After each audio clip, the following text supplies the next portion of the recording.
더운 날 아스팔트 도로에 물웅덩이가 보이거나 바다에서 배가 하늘 위에 떠 있거나 한 것을 본 적이 있으실 겁니다.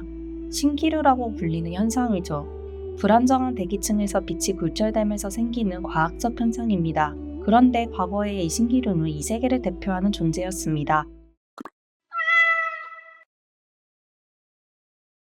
중국의 의학서이자 백과사전인 봉초 강목에서는 신기루에 대한 설명이 등장하는데요. 신기루란 용의 한 종류인 신이 뿜어내는 기가 만들어내는 현상을 가리킨다고 설명하고 있습니다. 여기서 신은 뱀과 닮았으며 붉은 수염의 하반 신은 영린을 가지고 있다고 합니다. 한편 중국의 본초학의 영향을 받아 저술한 일본의 저서 와칸산 사이즈에서는 신기루를 만드는 두 종류의 신에 대해 서술하고 있습니다. 하나는 용과 닮은 신, 또 하나는 거대한 대합을 닮은 신입니다. 이후로 일본에서는 신기루 하면 떠오르는 존재로 용을 닮은 신보다는 대합의 신이 유명해집니다.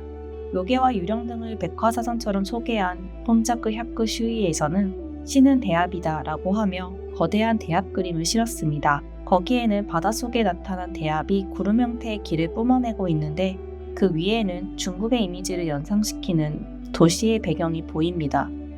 그림에서 이러한 기운의 표현은 꿈이나 이상형의 표현과 맞닿아 있습니다. 즉 신기루라는 풍경은 꿈과 이계와 같은 현실에서는 볼 수 없는 풍경을 나타내기 위한 모티프라고 할 수 있죠. 그래서 신기루에 빗대어 용궁의 이미지를 표현한 작품도 등장합니다.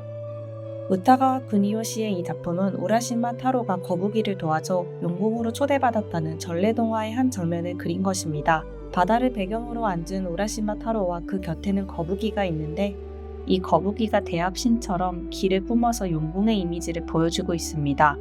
건물 표현이 어디선가 본 듯하지 않은가요? 여기서는 신기루와 용궁의 풍경이 교묘하게 섞여 있습니다.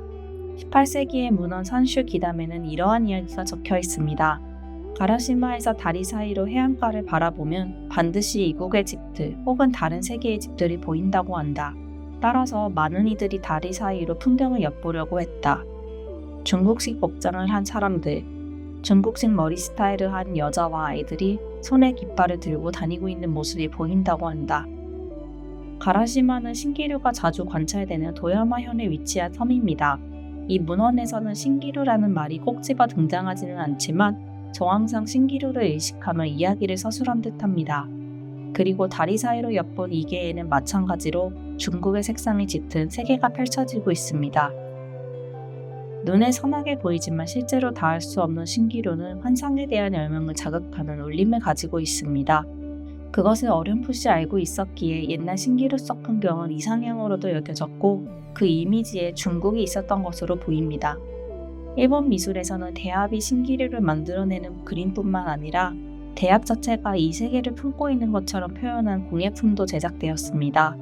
마치 거대한 대합 안에 완전한 세계가 새롭게 구축되어 있는 것처럼 말입니다. 사람들은 이렇게 오래전부터 이 세계에 대한 꿈을 키워나간 것일까요? 오늘날 게임, 웹툰, 만화에서 흔히 말하는 이 세계물은 넘쳐나고 있습니다. 신기루에서 시작된 이 세계에 대한 꿈은 지금 절정기를 맞이하고 있을지도 모르지요.